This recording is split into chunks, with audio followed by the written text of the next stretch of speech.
আসন্ন ত্রয়োদশ জাতীয় সংসদ নির্বাচন ও গণভোট 2026 উপলক্ষে পটুয়াখালী জেলায় 513টি ভোট কেন্দ্রের মধ্যে আমাদের 204টি হচ্ছে অধিক গুরুত্বপূর্ণ, আর 249টি গুরুত্বপূর্ণ, আর 60টি হচ্ছে সাধারণ।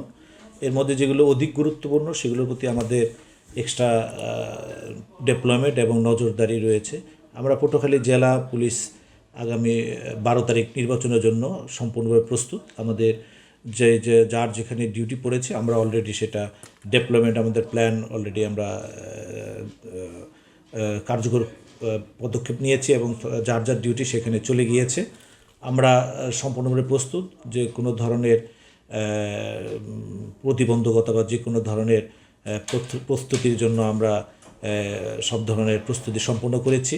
আমরা পুলিশের পাশাপাশি army, BGB, RAB, Ansar, coast guard, নৌবাহিনী সকলের সাথে সমন্বয় সাধন করে আমরা সমন্বয় মিটিং করেছি, যাতে করে নির্বাচনটা সুষ্ঠু, অবাধ এবং নিরপেক্ষ এবং উৎসবমুখর পরিবেশে আমরা আয়োজন করতে পারি।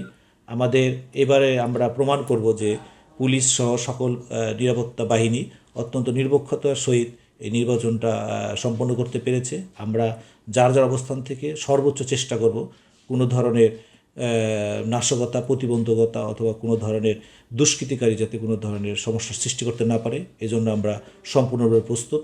আশা করি আপনাদের একটি সুন্দর, নিরপেক্ষ, উৎসবমুখর নির্বাচন উপহার দিতে পারব।